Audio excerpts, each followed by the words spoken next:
Hello and welcome to Trojan Talk. I'm your host, Aaron Taylor. Today we will be learning about student support services here at Troy University. My guest today is Buffie Williams, coordinator of student support services. Buffie, thanks for joining me here today. Thank you for having me. And as I mentioned, we're talking about student support services, but before we get into what it does and what it means here at Troy University, some big news announced for the program here. A big grant from the federal government to help you with your mission. Tell us about this good news and what it's going to mean for the program. It's a tremendous help to the program because without it, we wouldn't have a program. The grant awarded to Troy University for student support services, it services first generation and low income and students who have special needs. So it's a tremendous help and it helps them move towards graduation, and that's our primary goal. And you didn't even brag about the amount. It's a pretty big amount. It's over $4 million That is over correct. how long? Five-year period. Yes. And so pretty big amount. One of the largest amounts, or the largest amount given out by the Department of Education. Institution, yes. For four-year institution. So pretty impressive that you were able to get this kind of funding to help out with what's going on in the program. And now, tell us a little bit about the program itself. You mentioned it briefly, but exactly what is the goal of the program and who are you working with?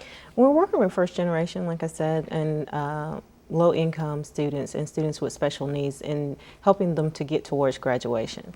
And we do that by providing supportive services, academic counseling, financial and economic literacy, help on applying to graduate school, and information on completing the FAFSA.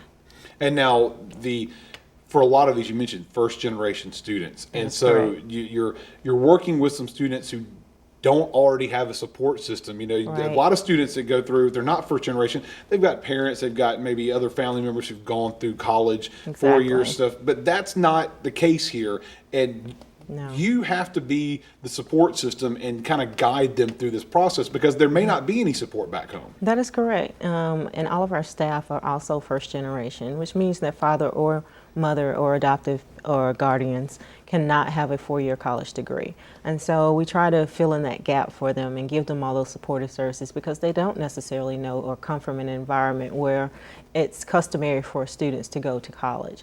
And so we provide those supportive services and kind of stand in that gap for them as well. Yeah. And now once they get to school and they're in the system, what kind of, I guess, help and what are some of the things that you specifically do that kind of helps guide them towards that goal of staying in school and getting that diploma?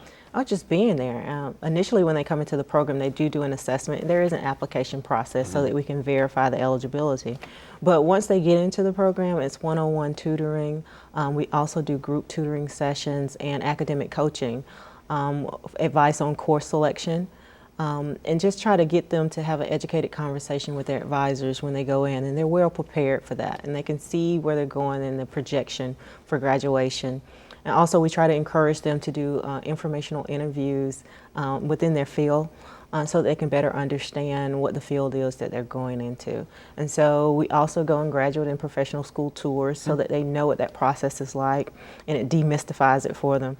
And so they can kind of understand if they're going to doctoral programs or if they're going to a professional program to get an MD or, become a dentist. They know what that process is like and they don't have to be fearful. And now, not just for first year or first generation students, but all around, retention is a big term, and obviously that has got to be, I know it's got to be a goal for your program, is making sure that once they get in here, they stick through it and make it all the way to the end. Yes, persistence and retention is definitely a part of one of our objectives for the program. And we do that by, on the front end, just trying to give them all the supportive services that they need, and hopefully they will stay with the program until they graduate. And so if they come in as a freshman, they can stay with us until graduation, and all the services are free to them. Thankful to the grant that we just got from the Department of Education. Now, if there are any students that are out there watching this right now and they're thinking that this is something that I want to try to be a part of, how can they be a part of the program? How can they apply, get involved with it? Great question. They can just come to Shackelford Hall, Okay. room 109, and speak to any of the staff that are in the office, or they can ask for me personally. Okay. And now, do they have to be a high school student coming into college, or could it be available to any students currently enrolled? They have to be currently enrolled. Okay. They have to be currently enrolled at the institution. All right. Yes. So if they're enrolled, but if they do meet the criteria for this program, they can come and visit and see you guys in the office and Anytime. and try to get part of this program and try to help them better their chances of graduating with that diploma. Absolutely. All right. Absolutely. Well, thank you for joining us today, and Thank good you luck for with the having me. program. Thank and you so much. especially now that you've got a little bit of extra money to help the Yes. program along for the next few years, Right. doing some good work over there. And thank you for joining us. Thank you for having me. And thank you for joining us on today's edition of Trojan Talk.